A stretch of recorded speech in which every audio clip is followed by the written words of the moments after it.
So today, what we're going to focus on is what are the integral parts of Chapter 1, and then what are some issues that are generally related to the proposal phase, which would be Chapters 1, 2, and 3 of your project. Turn it on. Let's turn it on the side. I knew that. I was testing you. You passed. There you go. A+. So again, when you think of Chapter 1, think of conversations. There are 4 important conversations that you're going to have in Chapter 1. There are other elements of Chapter 1 that are also very important, but these 4 conversations that we're highlighting today are those that generally have the issues of consistency. So first of all, when we think of conversations, there's the conversations that you're having within Chapter 1, and then there are the conversations that extend from Chapter 1 to the other parts of your proposal. And so I want you to consider those 2 areas. So if you see, as you see here, there are 4 conversations highlighted: the why of your study, the what of your study, the who of your study, and the how of your study. What becomes important is that these fundamental conversations can come in a different order. So I present the why of the study followed by the what of your study. If you look at your doctoral project manual and the outlines that are provided for you, you'll see that you're going to present the what of your study followed by the why. It's a different approach. Either are just as good. So just keep that in mind, that I will present why and then what. But in your work, you're going to present the what and then the why of your study. So let's talk about why. When you think of the why of your study, what you're trying to do is, as Jim Shaw mentioned in his presentation yesterday, is you're trying to give us that background, that chronological events that take place that lead up to where you are and what you want to examine. Definitely what you want to do is hit key historical markers, highlighting what Jim said. You don't want to give us the historical history from, the beginning of time to right before you defend, okay? But what you do want are relevant historical markers that shed light on the particular areas of your study. If you can't make that connection, then just delete the history. It's good to know, but it's not relevant to the study. So the test would be in what way does a historical marker lead to a particular focus area for your study? When we think about why, what you want to be capturing are discrepancies, disparities, issues, challenges related to the important focus areas that you have picked that you feel are essential. And so why is just very basic. Again, you should cover the key areas of your study and point to then what are the specific areas of the study you want to look at. When we think of what, we want to use the literature that's out there to then refine and determine where we want to focus. Again, you're using the current literature to establish where you want to focus, or to establish something that may be missing, or to establish how a model or a new practice could be relevant in a field of work that it hasn't been applied to. Also note that focus will be presented in Chapter 2.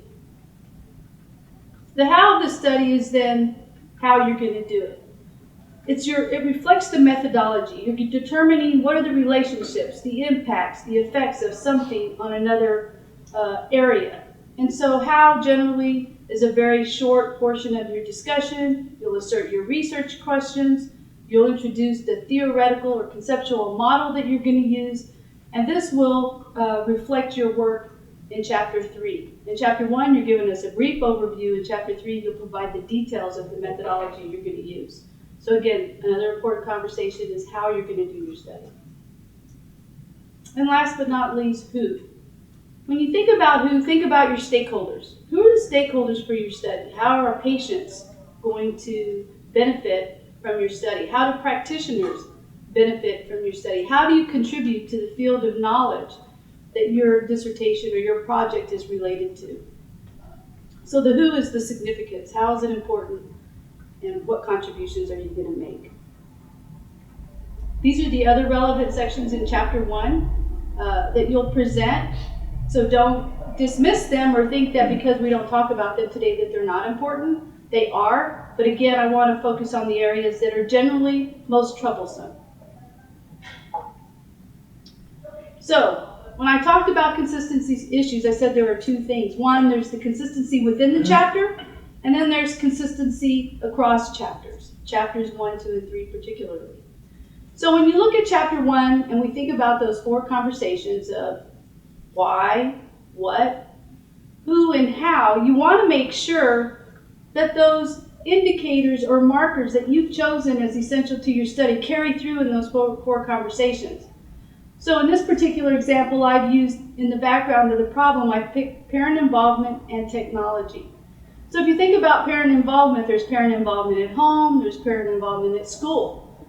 So you notice in the statement of the problem where I want to get very specific about what I'm going to look at, I've picked parent involvement at home. When we think about technology, we know a lot about technology in education, how it's used in the classroom, how it supports student success, but we may not know a lot about technology and how it's used at home. So you notice in the statement of the problem that broad and breadth of information is focused to look at technology in the home. Now as you move into the purpose of your study, which is how you're going to do it, you want to then be able to say in what ways these areas relate. So we want to look at, notice that same markers are there. We're still looking at parent involvement at home, and we're still looking at technology, but we're getting more specific in how do parents, rate that technology, or how many computers are in the home? Do they have access to the internet?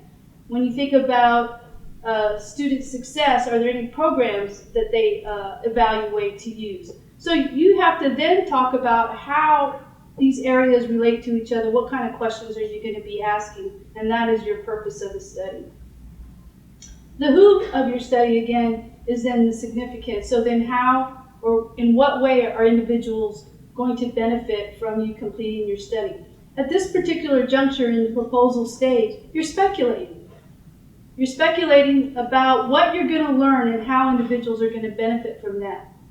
In the end, when you complete your study, you're going to come back to chapter 1, and then you'll refine that to be more specific about what was learned and in what ways. So again, just as a reminder, you now have the consistency issues across chapters 1, 2, and 3. So you have chapter 1. Notice we have these same 4 conversations: the who, the what, the how, the why. But more importantly, let's focus on 2. The what of the study and the how of the study. The what of your study inherently provides an outline or a framework for what you're going to present in your chapter 2. The purpose of your study then reflects your chapter 3 or your methodology. Here's another way to look at that. Notice you have chapter 1 in the first column, chapter 2 in the center, and then chapter 3. So the what of your study relates directly to your chapter 2. It almost serves as an outline. What you write about as the statement of your problem can then be taken, you add more depth to that, and that's the introduction to your chapter 2, and then you're going to present those areas in your chapter 2. The purpose of your study in chapter 3, or in chapter 1, provides a brief overview, and then chapter 3, you're going to give us the details of that purpose. You're going to give us all the integral parts, your instrumentation, your data collection procedures, your data analysis. Where is your sample and population going to be located? And again, most importantly is that you be consistent in these conversations. Generally, we want to start going off on a tangent that's not related to our study. We didn't talk about it in chapter 1. We didn't write about it in chapter 2. And then in chapter 3, we want to ask questions about it. So again, you want to be purposeful and you want to stay focused.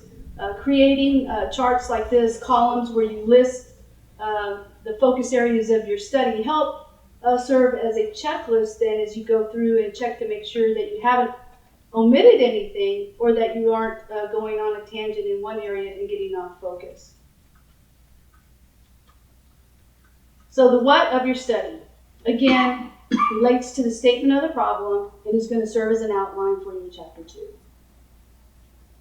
So your literature review is going to be organized around those 4 or 3 principal focus areas that you choose.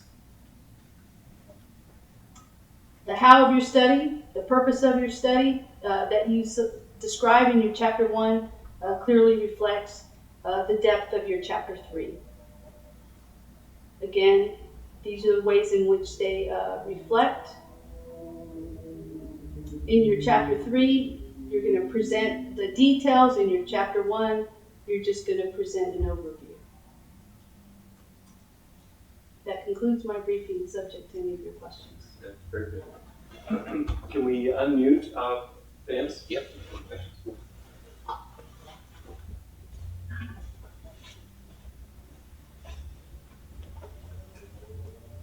Yes. I have a question.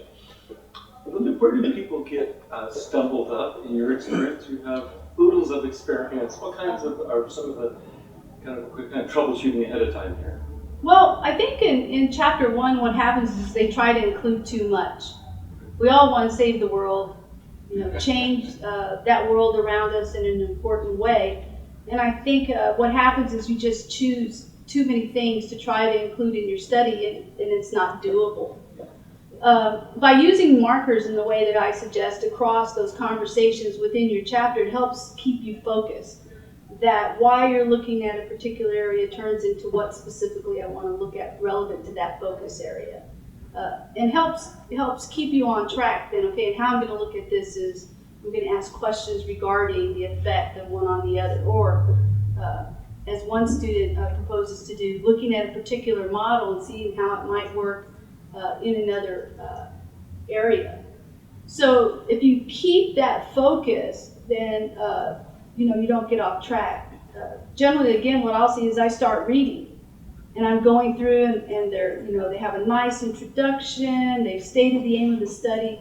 They get into their background of the problem, and then they start introducing factors, identifying issues and challenges. And then you get to the next section, and they've added something new to it that wasn't presented above. They didn't establish a foundation for it. So I think that's what becomes problematic, is that, again, they want to include too much. It becomes important to refine and do something that's going to be doable within the established amount of time that you have for your doctoral project. Yes, ma'am. Here we go. We have microphones. Use that.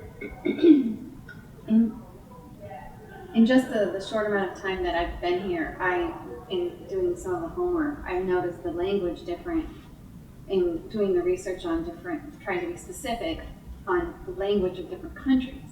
So for me, how do you say specific? Do you just choose, I'm going to stay within like the American language and not, and do you explain that you're not going to go there in the international version, or how do that's a very, very good question, and it's a key point that I overlooked in the presentation. So not only do you have consistency issues about areas of your study that need to be consistent within the chapter itself and then across the chapters, but then a key is your word choice. And word choice can be established rather easily. Early in the discussion of your chapter 1, you can say, when examined, parent involvement can include, parent involvement at home, parent involvement at the school, participation in extracurricular activities, and for the purposes of this study, parent involvement will only include those activities that take place in the home. So for you, where you're looking at maybe how a model is defined, and it may be called by one name in a particular field and then called by another name, you can just choose whichever one, just tell us the one, and then be consistent with that word choice from that point on.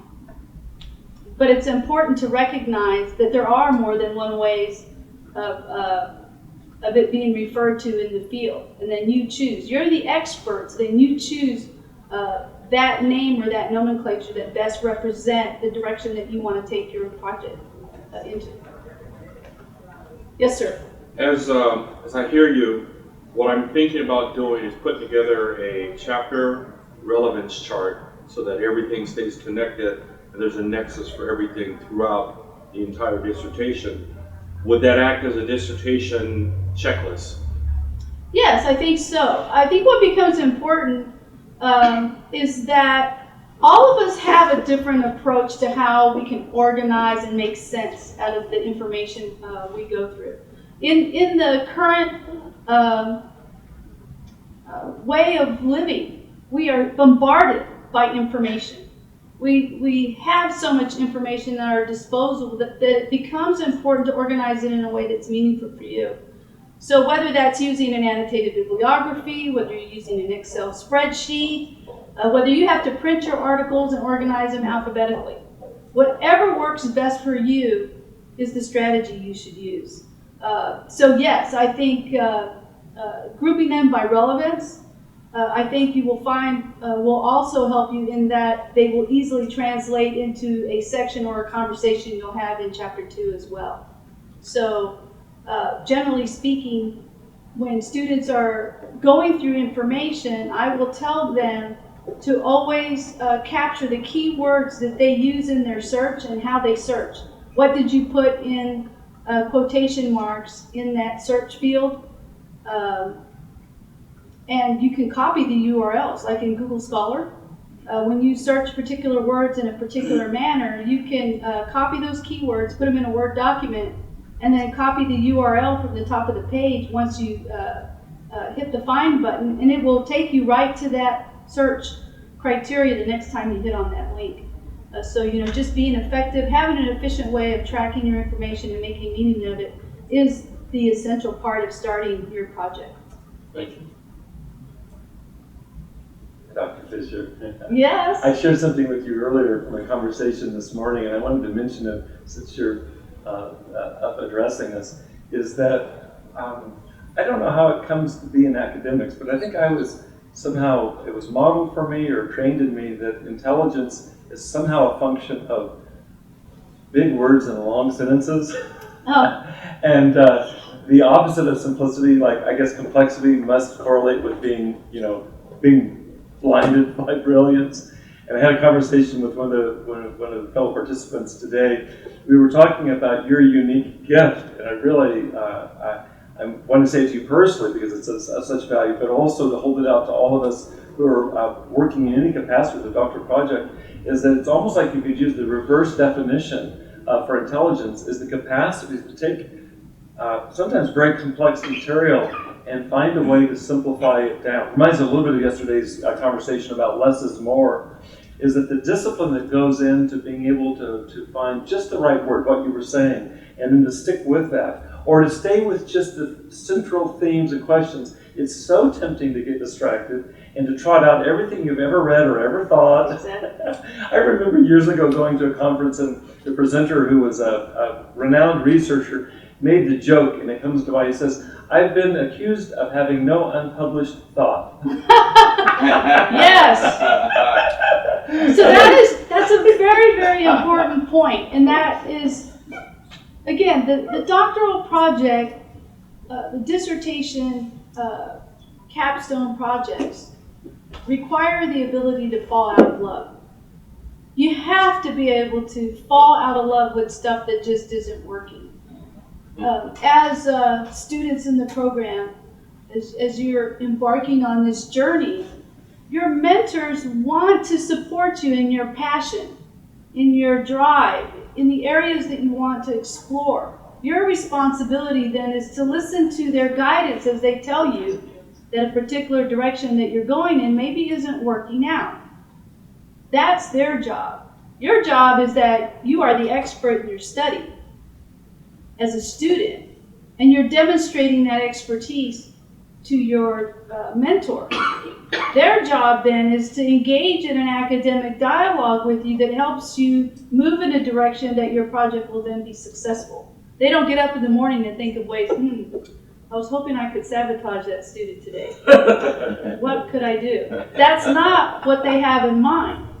But again, that requires the student's ability to know that when they're being told to go in another direction, that you need to take that direction. So you have to fall out of love with stuff. And when I provide feedback to students on drafts, one of the things is I'll highlight is I don't see the link. So you need to delete this whole section. And it could be, they've written 4 or 5 pages. It's interesting, but it does not point to any relevant portions of your study. What seems to be missing is this other area, that you've mentioned, but you haven't provided any support for. So again, being able to step back. And there are tools now available to you to address those kinds of consistency issues. You have the Chapter 1 outline. You have the checklist of questions that are in your project manual to give you ideas about ensuring that your draft is thorough by asking those questions. If you can't answer them, then you're not ready. Right? Yes, sir. You just brought up a really important issue, specifically in some of the areas that I'm looking at. You're talking procedural as far as the director, the chair, follow this, do that. But when it comes to substantive, factual, expert area, for instance, somebody who's an expert in that area, your mentor isn't, your director isn't, they tell you, don't do that, fall out of love with this, but you know, based on many, many years in that field, this is a key area, but they don't see the tie to it because they're not a subject matter expert in that field. How do you deal with that? So I think you'll find that that is a common challenge for mentors and students, is that sometimes the mentor knows the process, but they may not be the expert in your field. And that's why I say it becomes important for you to demonstrate your competence, that you're expert in what you're doing, and by having a consistent discussion, establishing the disparity, the challenge, the issue, and then what from that is most important, they can make that connection without being an expert. Obviously, I've read 700 plus dissertations in the last 6 years. And I am by no means a subject matter expert in any of those fields. But I know when there's a mismatch. I know when word choice doesn't match, when one thing doesn't lead to another. So you can rely on your expertise to guide you in the process, because the process isn't to invalidate that, but is to capture it and harness it. What you want to stay away from is your personal perspectives. Not that they're not important. You take that personal perspective and you support it with evidence. I think this is important, right? You think that. But in your conversations that you're having in your project, you're supporting it with the evidence, right? So you're not going to say, I think, we found, anything like that. The evidence suggests, right? And you support your perspective with the evidence, and that's how you get your opinion across, by validating it with research that's out there. Thank you. Yes, sir. We've opened up the mics. Do we have any questions from the virtual audience? Oh, great. Go ahead, sir. Yes, I have a question about the difference in Chapter 3 between a paper that's just a theoretical framework and one that's a quantitative study. It seems to me that there are differences that I can't quite put my finger on. Not sure what methodology you use in terms of the theoretical. Okay, so when you think of a theory or a conceptual framework, that is the lens that you're using to explain why things happen or don't happen. So for an example, let's say you're using a model to look at drug use, right? So the model, you're not testing the model. You're using the model to test why things work or don't work with a particular group, a sample. Your theoretical framework or your conceptual framework serves as a lens to explore a phenomenon that you've selected. Using that framework, you describe where the process improves or breaks down for a particular group. The difference in the distinction between a qualitative study and a quantitative study is qualitative, you're going out and you're doing interviews, one-on-one observation type of venues. In a quantitative study, it's statistical. Generally, you have 200 plus participants, and that type of study is not within the scope of your project. Does that answer the question between qualitative and quantitative for you? To a certain extent. I was under the impression that the qualitative study did not necessarily involve, interviews or going out into the Right. Okay, so you do have a theoretical project that you can conduct. In the scope of your Chapter 3, in regards to that, you would identify then what are the variables then that you're going to search within the literature to be able to determine relationship values to another factor or area of importance that you're looking at. In your Chapter 2, let's say you were looking at homelessness for veterans, returning veterans, women veterans. And you had to try to identify then what are the factors that influence that high number of homelessness. So you would talk about that in Chapter 2 and maybe identify that there are 5 factors that lead to homelessness for that particular population. It could be drug use, it could be non-support during transition, it could be that they were sexually assaulted while they were in the military, it could be returning home, they don't feel comfortable going back to their home environment, whatever the factors are. Now when you get into your Chapter 3 and you start to write about then how you want to look at that, there's questions you're going to ask that are going to support or lead your inquiry. You're still going to have research questions that drive your project. In your Chapter 3 then, you're going to start to then call specific literature related to the effect of sexual assault in the military and how that influences homelessness. The effects of drug use and how that influences homelessness. And then from that, you'll be able to draw results that then you write about in your Chapter 4. Does that help? Yes, very much so. I guess what I'm thinking about is that Chapter 3 is almost bringing together the literature in a sort of a logical way for you to sort of group it together in a certain way to answer your hypothesis or to clarify it. Let me have Bob speak to that as well, because he has more expertise in that type of project. I'll come up and join you. There you Linda. This is Dr. Bob. Who am I speaking to? Nanette Yabel. Hi, Nanette. Very happy to meet you. A couple of thoughts. We're focusing on Chapter 3, right?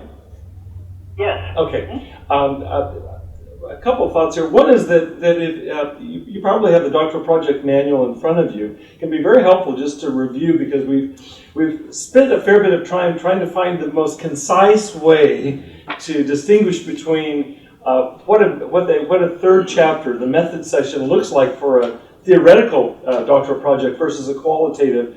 And one of the, just to summarize real quickly, you can read in more detail, is that for a theoretical doctoral project, if that's the direction you're going, part of what you're doing in the method section is justifying using a theoretical methodology. That's not uncontroversial in psychology. There's a real bent towards empirical studies, specifically quantitative or statistical studies.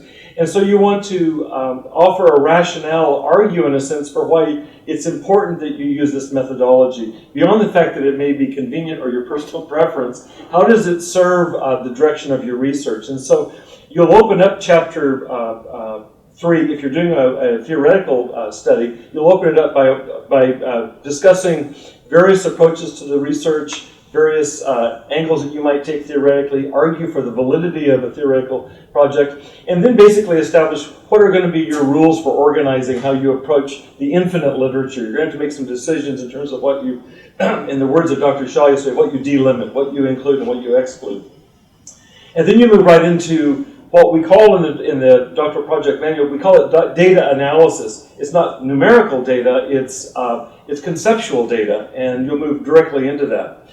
That's the bulk of the methodology chapter for the theoretical doctoral project. Here at Cal Southern, we've now introduced the qualitative study, and this is a different beast, and that is you'll be, again, offering a rationale for why you're choosing a qualitative study, and you'll need to specify which specific methodology you're going to be using, and we alliterate several. The Cresswell text goes into great detail, whether you're doing a case study analysis, a field analysis of employing interview techniques, if you're going to be doing a phenomenological analysis or a content analysis. These are all technical ways of accomplishing a qualitative study, which is gathering information and looking at the content for qualitative information as opposed to quantitative. And so you'll establish your rationale, you'll define how you're going to go about the study, and then you have to be more specific. And this is more like a traditional research article. Who are you going to study? What's your population? Why'd you select them? If you're using an interview method, what are going to be the questions? What are going to be the decision points about where you decide to follow? If an answer leads this direction, how are you going to? What you want to do is you want to create. If you're doing a qualitative doctoral project, you want to create in the methods section clear steps so somebody else could implement the same strategy and replicate what you're doing. And so it's very, very specific. So that gives you kind of a general lay of the land. Qualitative, much more detail about what you're planning to do. Because of the nature of a theoretical, you're not going to be interviewing people per se, but you have to offer, first of all, a defense for why you're choosing that in an era in which theoretical studies aren't given quite the same, they're given short shrift, I think. And there's a great quote by a sociologist, Kurt Lewin. He said, "There's nothing so practical as a good theory." And so that's to valorize. If you're taking a theoretical tack, argue for that and feel confident in that, and then elaborate what is going to be what's your method for navigating through the literature. You're going to have to make decisions, and Linda was talking about this. What you're going to include and exclude. You have to provide a rationale for that. So relevant to chapter 1, based on the question that you just asked, when you write about your purpose of the study in chapter 1, you're going to want to capture the essence of what you're doing, and then chapter 3 will be your details of that purpose. Yeah. So that's the important consistency issue that you want to keep in mind. That's really good. That helps me a lot. Wonderful. Any other questions?